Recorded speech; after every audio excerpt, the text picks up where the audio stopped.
નમસ્કાર વિદ્યાર્થી મિત્રો, આજે આપણે ઘણા સમય પછી રીઝનિંગની અંદર એક નવો ટોપિક ચાલુ કરવાનો છે. આજનો ટોપિક છે દિશા અને અંતર.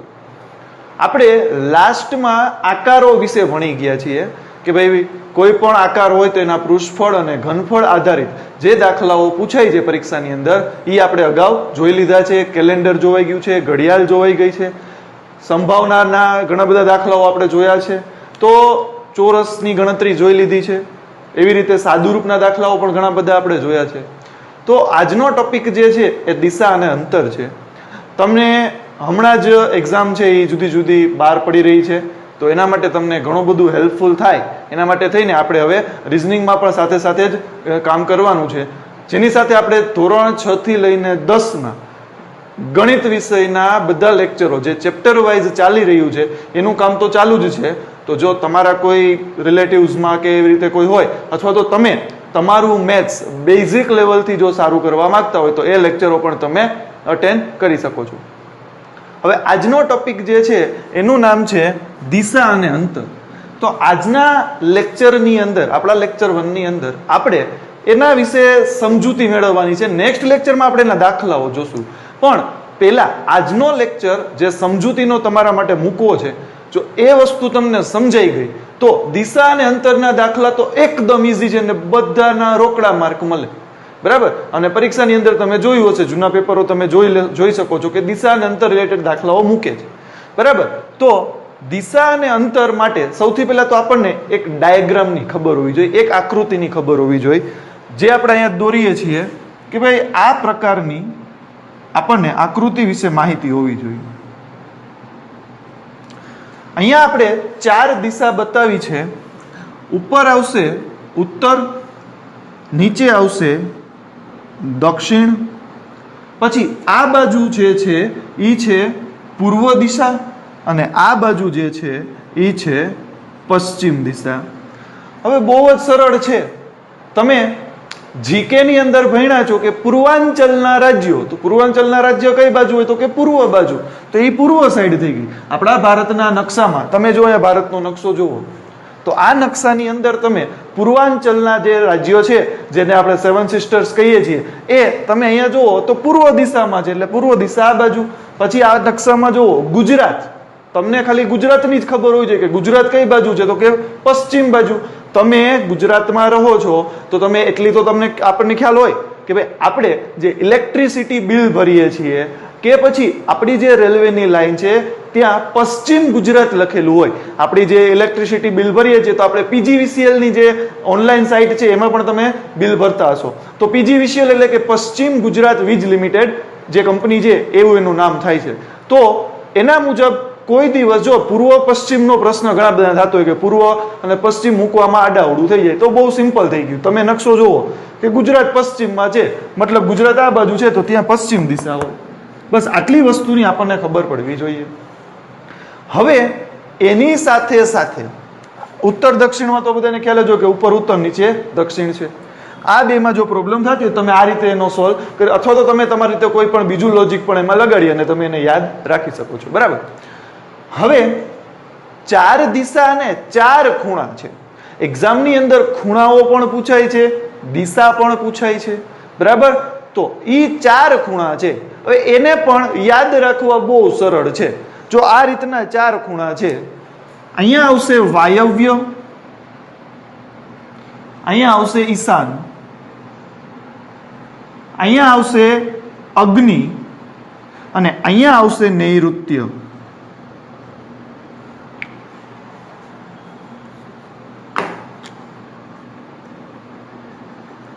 આવા 4 ખૂણા આપણી પાસે છે.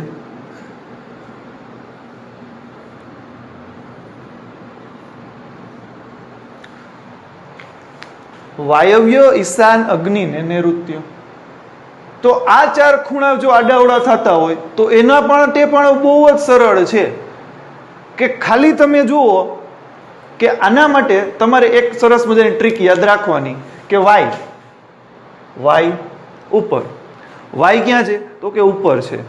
પછી તમે જનરલ નોલેજની અંદર ભણી ગયા કે આપણા ભારત દેશમાં વરસાદ કયા પવનો લાવે? તો કે નૈઋત્યના પવનો લાવે. તો જો આ ભારત છે એમાં નૈઋત્યના પવનો આ દિશામાંથી ઉપર આવે અને વરસાદ લાવે. બરાબર, આ નીચેથી આગળ વધતા જાય, નૈઋત્ય દિશામાંથી આગળ વધતા જાય અને પછી ભારતની અંદર વરસાદ લાવે. તો અહીંયા તમારું એક જનરલ નોલેજનો ક્વેશ્ચન તૈયાર થઈ જાય કે નૈઋત્યમાંથી વરસાદના પવનો આવી રહ્યા છે, તો નૈઋત્ય કઈ બાજુ હશે? તો કે આ ભારતના નકશામાં આ બાજુ. તો આ રહ્યું નૈઋત્ય. જો તો આપણે તરત ખૂણો તરત યાદ આવે કે નૈઋત્ય ક્યાં આવે? તો કે ત્યાંથી વરસાદ આવી રહ્યો છે. વરસાદના જે પવનો છે આ નૈઋત્ય દિશામાંથી ઉપર ચડે છે. બરાબર. બીજું, હવે આપણે હજી એક જ ખૂણો વધ્યો, અગ્નિ. બરાબર, તો એના માટે કોઈ ટ્રીક તો આપવાની જરૂર નથી, એમને મેં ખબર પડે. અને ટ્રીક મૂકી હોય તો આપણને ખબર છે ભાઈ અગ્નિ ઉપર ન હોય, નીચે હોય. અગ્નિ ઉપર ન હોય, ક્યાં હોય? નીચે હોય. તો આ રહ્યો અગ્નિ નીચે. બરાબર, ઉપર વાય છે, ઉપર વાય છે. આપણે એવું યાદ રાખવું તો રાખી શકીએ. પવન ક્યાં વાય? તો કે ઉપર વાય, વાય. ઓકે. પછી ભારતમાં કયા પવનો વરસાદ લાવે? તો કે નૈઋત્યના. તો અહીંયાથી આ નૈઋત્યના પવનો ઉપર ચડી રહ્યા છે. અને અગ્નિ ઉપર ન હોય, ક્યાં હોય? નીચે. તો આ રે અગ્નિ નીચે. તો આ ચાર ખૂણાને આપણે આ રીતે ટ્રીક સાથે યાદ રાખી શકીએ, અથવા તો તમને જે ટ્રીક યાદ આવે એ પણ તમે એમાં યુઝ કરી શકો છો. બીજું કે આને હજી બીજા નામ પણ આપણે આપી શકીએ. આને જો હજી બીજું નામ આપવું હોય તો અહીંયા આપણે આપી શકીએ ઉત્તર પશ્ચિમ. આ કયો ખૂણો કહેવાય? તો કે ઉત્તર પશ્ચિમનો ખૂણો કહેવાય. ઉત્તર પશ્ચિમ. બરાબર. તો એવી રીતે આ ખૂણાને કેવો કહેશું આપણે? તો કે ઉત્તર પૂર્વ ખૂણો. આને આપણે કહેશું ઉત્તર પૂર્વ. હવે તો આ ખૂણાનું નામ આપવું હોય તો શું આપી શકીએ? સાવ સિમ્પલ, પૂર્વ અને દક્ષિણ, એટલે કે દક્ષિણ પૂર્વ. આનું નામ થઈ જાય દક્ષિણ પૂર્વ. પછી આ જે ખૂણો છે એનું નામ દક્ષિણ અને પશ્ચિમની વચ્ચે છે, તો એનું નામ દક્ષિણ પશ્ચિમ. દક્ષિણ પશ્ચિમ. બરાબર. તો આવી રીતે તમે આ ખૂણાને આ દિશાઓના નામથી પણ ઓળખી શકાય છે. અને આ એના પ્રોપર નામ પણ આપણે આપ્યા છે. પ્રોપર નામ માટે મેં તમને ટ્રીક આપી દીધી. અને દિશાના નામ તો બહુ ઇઝી. ઉત્તર અને પશ્ચિમનો ખૂણો ઉત્તર પશ્ચિમ, ઉત્તર અને પૂર્વનો ખૂણો ઉત્તર પૂર્વ, દક્ષિણ અને પશ્ચિમનો ખૂણો દક્ષિણ પશ્ચિમ, દક્ષિણ અને પૂર્વનો ખૂણો દક્ષિણ પૂર્વ. સાવ ઇઝી. રેડી. તો આ ડાયાગ્રામ એક તમને આવડવો જોઈએ. હવે આનાથી આગળ મોસ્ટ આઈએમપી ડાયાગ્રામ જે આપણે સમજવાનો છે. બરાબર. હવે આ વસ્તુ હું તમને પ્રેક્ટિકલ કરીને સમજાવવા માંગુ છું કે જેથી કરીને જ્યારે તમે એક્ઝામમાં આ પ્રકારના દાખલાઓ જોવો તો તમે જાતે આવી પ્રેક્ટિસ કરીને દાખલાનું સોલ્યુશન લાવી શકો છો. જો દિશામાં કે ભૂલ જ ન થાય કોઈ દિવસ. બરાબર. કારણ કે દિશાની સાથે સાથે અહીંયા બે શબ્દનો ઉપયોગ કરે છે આ લોકો, જમણી બાજુ અને ડાબી બાજુ. બરાબર. તો એ પ્રકારનો આપણે એક ડાયાગ્રામ બનાવી નાખીએ. ચાલો જોવો અહીંયા ધ્યાન, આપણે એક ડાયાગ્રામ બનાવીએ.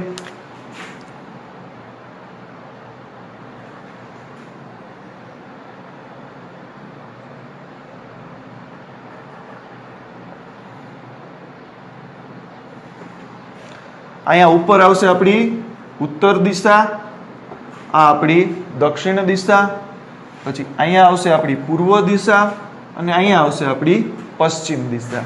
બરાબર. હવે તમને જે પ્રશ્ન પૂછે છે એના પ્રકાર કેવા છે? તો કે ભાઈ કોઈ એક વ્યક્તિ પશ્ચિમ દિશામાં જઈ રહ્યો છે, ધારો કે પશ્ચિમ દિશામાં જઈ રહ્યો છે. તો હવે એ વ્યક્તિ આપણા ડાયાગ્રામની અંદર જ તમારો આખો દાખલો છે ડાયાગ્રામમાં જ બનાવવાનો છે. તરત આકૃતિ ઉપર તમે દાખલો બનાવશો ને તરત સોલ્વ થઈ જશે. કાંઈ વિચારવા નથી, ખાલી આકૃતિ બની ગઈ, દાખલો થઈ ગયો તમારો. બરાબર. ખાલી 1 મિનિટ પણ આ દાખલામાં નહીં થાય. જ્યારે આપણે દાખલા જોશું ત્યારે તમને વધારે એમાં સ્પીડ આવતી જશે. અત્યારે થોડુંક આપણે ધીમું લઈ રહ્યા છીએ કારણ કે વસ્તુ તમે સમજી લ્યો. જો સમજાઈ ગઈ ને તો સ્પીડ આવશે જ. બરાબર. હવે કોઈ એક વ્યક્તિ પશ્ચિમ દિશામાં જાય છે, તો ધારો કે હું અત્યારે સેન્ટર ઉપર ઊભો છું. હવે મારે પશ્ચિમ બાજુ જવું છે તો મારે મારું ફેસ આ બાજુ કરવું પડે. એટલે કે હવે હું આ બાજુ જઈ રહ્યો છું. તો હું જ્યારે આ બાજુ જઉં છું ત્યારે મારો જમણો હાથ આ બાજુ છે, આ મારી જમણી દિશા છે, આ મારી ડાબી દિશા છે. બરાબર. આ ઘડિયાળ છે એ ડાબી હાથમાં છે, પછી આ જે કડું છે એ જમણા હાથમાં છે. બરાબર. તો તમે જુઓ આ ડાબી બાજુ થઈ, આ જમણી બાજુ થઈ, તો આપણને પશ્ચિમ દિશાની દિશા મળી ગઈ કે પશ્ચિમ દિશામાં કોઈ વ્યક્તિ જાય તો આ એની જમણી બાજુ, આ એની ડાબી બાજુ. એટલે કે જો આપણે પશ્ચિમ દિશામાં લખવું હોય તો આ તરફ જવા માટે આ હાથ કયો હતો તો કે જમણી બાજુ. અહીંયા લખી નાખીએ આપણે જમણી બાજુ. અને આ હાથ મારો કયો આવતો હતો તો કે ઈ હાથ આવતો હતો ડાબી બાજુ. રેડી? હવે પ્રશ્ન એનાથી ઊંધો પણ આવી શકે કે ત્યાં જવાનું છે, પશ્ચિમ દિશામાં કોઈ એક જગ્યાએ જવાનું છે, ત્યાંથી પાછું આવવાનું છે. હવે અહીંયાથી મારે પાછું આવવું છે તો મારું ફેસ કઈ બાજુ થઈ જશે? આ બાજુ થઈ જશે.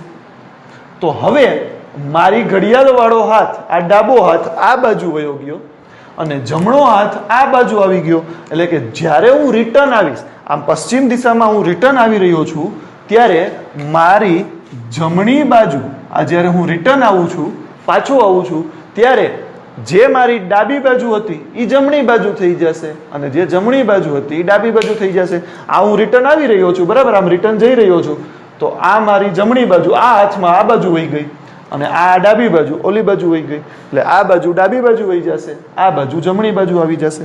એટલે કે અહીંયા થઈ જશે ડાબી બાજુ, અહીંયા થઈ જશે જમણી બાજુ. ચલો રેડી? તો આ પશ્ચિમ દિશામાં બે બાજુ મળી ગઈ. હવે આપણે જવું છે પૂર્વ બાજુ. તો ચાલો આપણે પૂર્વ બાજુ તો ચાલી જ રહ્યા છીએ, આ આપણે પૂર્વ બાજુ જઈ રહ્યા છીએ. આ આપણો જમણો હાથ છે, આ જમણો હાથ છે એ આ સાઈડ આવે છે, આ ડાબો હાથ છે આ બાજુ આવે છે. એટલે કે પૂર્વ દિશામાં જતા હોય, આપણે પૂર્વ દિશામાં જતા હોય તો પૂર્વ દિશામાં જતા હોય તો આ ડાબી બાજુ, એટલે આ બાજુની સાઈડ ડાબી થઈ જશે, આ બાજુની સાઈડ જમણી થઈ જશે. એટલે અહીંયા આવી જશે ડાબી બાજુ, અહીંયા આવી જશે જમણી બાજુ. રેડી? હવે પૂર્વમાંથી પાછા આવવાનો પણ પ્રશ્ન પૂછે કે ત્યાંથી પાછું આવવાનું છે. ચાલો કાંઈ વાંધો નહીં, આ પૂર્વમાં હતા, હવે ત્યાંથી આપણે પાછું મારવું છે એટલે યુટર્ન લેવો છે, તો આપણે યુટર્ન લઈ લીધો, બરાબર. હવે આપણે પાછું જવું છે તો જમણો હાથ આ બાજુ વયો ગયો, ડાબો હાથ આ બાજુ આવી ગયો, દિશા આખી બદલી ગઈ. તો હાથનું જે ડાયરેક્શન છે એ બદલી જશે. તમારે તમારું ફેસ એ બાજુ મૂકવાનું, જે બાજુ તમને રકમમાં જવાનું કે ને એ બાજુ તમારું ફેસ હોવું જોઈએ. જો તમારું ફેસ એ બાજુ છે તો તમારા પ્રશ્નનું સોલ્યુશન તરત આવી જવાનું છે, બરાબર છે. ચાલો, તો હવે આપણે આ તરફ જઈએ છીએ તો આ જમણી બાજુ ઉપર છે, ડાબી બાજુ આમ નીચે છે. એટલે કે હવે આપણે રિટર્ન થઈ રહ્યા છીએ તો આ આપણી થઈ જશે જમણી બાજુ, આ આપણી થઈ જશે ડાબી બાજુ. ચલો રેડી? આખી વસ્તુ સમજાઈ ગઈ. હવે વાત કરીએ ઉત્તર અને દક્ષિણની. એ પણ બહુ સરળ છે. ઉત્તરમાં જવું છે, આ ઉપર જવું છે, ઉપર. એટલે કે ચલો હવે હું ધારો કે ઉપર જાઉં છું તો આ મારો જમણો હાથ છે, આ બાજુ મારો ડાબો હાથ છે. એટલે કે આ મારી જમણી બાજુ થશે, આ મારી ડાબી બાજુ થશે. તો ઉપર આપણે ઉત્તરમાં ઉપર તરફ જઈએ છીએ એટલે મારું ફેસ આ બાજુ છે, આ બાજુ, બરાબર. આપણે 3 ડાયમેન્શનમાં જોવાની તમે થોડુંક સમજવાનો પ્રયત્ન કરો તો ઉપર જતા હોય તો આ આપણો જમણો હાથ થશે, આ આપણો ડાબો હાથ થશે. એટલે કે જ્યારે ઉત્તર દિશામાં તમે ઉપર તરફ જાઓ તો આ બાજુ આવશે આપણો જમણો હાથ, એટલે જમણી બાજુ, અને આ બાજુ આપણી આવશે ડાબી બાજુ. રેડી? હવે ઉત્તરમાં છીએ, દક્ષિણમાં ચાલવું છે. હવે મારે આમ સીધું આમ દક્ષિણમાં ચાલ્યું જવું છે તો મારો જમણો હાથ, આ કડાવાળો જમણો હાથ આ બાજુ આવી ગયો, ઘડિયાળ વાળો ડાબો હાથ આ બાજુ આવી ગયો. એટલે કે દિશા બદલી ગઈ તો હાથનું ડાયરેક્શન ચેન્જ થઈ જશે, બરાબર. તરત જ ડાયરેક્શન ચેન્જ થઈ જશે. આ તમે જોઈ શકો છો. હવે મારે આમ આગળ વધવું છે, ઉત્તર દિશામાંથી દક્ષિણ તરફ જવું છે તો આ જમણો હાથ આવી ગયો, આ ડાબો હાથ આવી ગયો. એટલે કે જ્યારે તમે આમ નીચે તરફ આવો, જ્યારે નીચે તરફ આવો છો ત્યારે જમણો હાથ કઈ બાજુ છે તો કે આ બાજુ. તો અહીંયા આપણે લખી નાખીએ જમણી બાજુ, અને ઓલી બાજુ કઈ થઈ જશે તો કે ડાબી બાજુ, બરાબર. એને આપણે અલગ પેનથી દર્શાવી રહ્યા છીએ જેથી કરીને તમને સમજવામાં ઈઝી પડે. હવે દક્ષિણ તરફ જ જઈ રહ્યા છીએ. જો હવે આનો વારો બાકી છે, દક્ષિણ તરફ જ જઈ રહ્યા છીએ. તો દક્ષિણ તરફ જ જાય છે, તો આ જમણો બાજુ છે, આ ડાબી બાજુ છે. એટલે કે જો તમારે નીચે જવાનું થાય તો તમારું ફેસ આમ સામે રાખી દેવાનું, સામે રાખી દેવાનું. નીચે તરફ જવું છે, આ જમણી બાજુ, અહીંયા ડાબી બાજુ.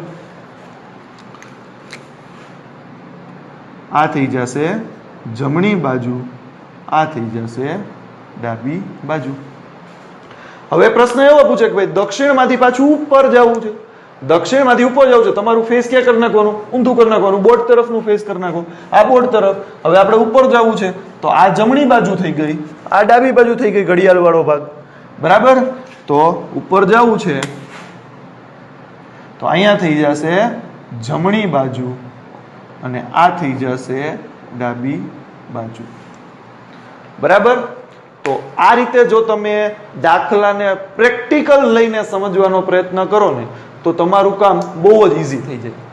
આનાથી ને એક ટ્રીક છે, સારી ટ્રીક છે, હજી એ પણ આપણે તો કદાચ દાખલામાં એવું શક્ય છે તો એ ટ્રીક પણ એમાં યુઝ કરશું કે ભાઈ તમે જે તરફ જવા માંગતા ને એ તરફ પેજ ફેરવી નાખવાનું. તમે જેમાં રફ કામ કરો છો ને, રફ કામ માટે આપણી પાસે જે પેજ હોય ને એને ફેરવતું જવાનું, એ દિશામાં પેજ રાખી દેવાનું. એટલે તમારી જમણી ડાબી બાજુ એક જ રહે. ધારો કે તમે આમ જાઓ છો તો પેજને ફેરવી નાખો, તમે દક્ષિણમાં જાઓ છો તો પેજ ફેરવી નાખો, તમે પૂર્વમાં જાઓ છો પેજ ફેરવી નાખો. એવું પણ બની શકે, એ પણ સારી જ મેથડ છે. બે મેથડનો યુઝ તમે અહીંયા કરી શકો છો. એ તો આપણે દાખલામાં ચેક કરશું. બરાબર? તો આ થઈ બાજુઓની વાત. દિશામાં કઈ બાજુ કઈ રીતે આવે છે એ તમને ખબર હોવી જોઈએ. આ એનો ડાયાગ્રામ આપણે એક બનાવી દીધો. હવે હજી દિશા અને અંતરમાં બે વસ્તુની આપણે જરૂર પડે છે. એ જે બે વસ્તુ છે એ છે આપણી ઘડિયાળ.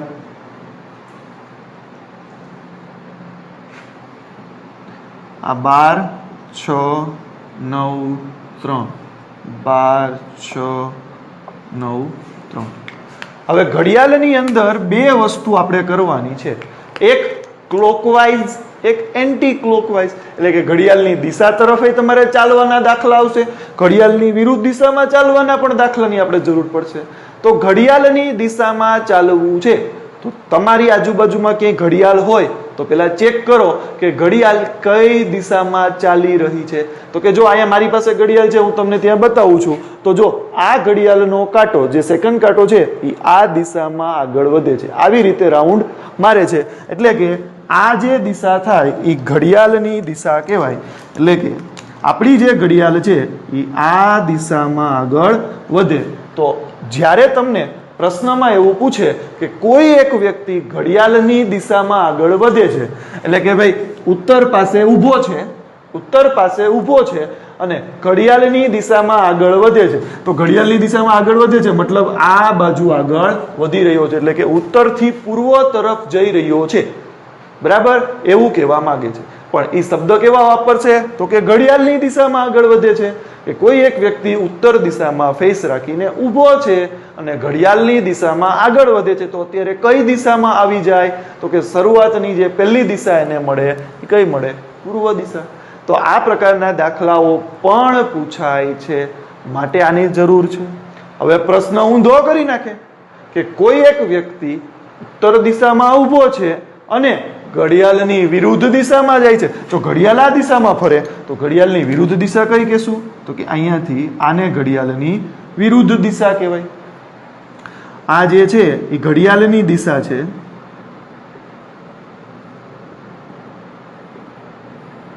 અને આ જે છે એ છે ઘડિયાળની વિરુદ્ધ દિશા.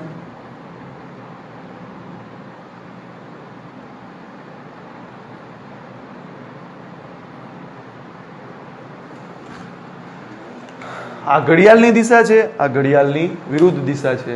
એટલે કે તમને પ્રશ્ન પૂછે કે કોઈ એક વ્યક્તિ પશ્ચિમ દિશામાં ઊભો છે અને ઘડિયાળની વિરુદ્ધ દિશામાં 180 ડિગ્રી અંતર કાપે છે.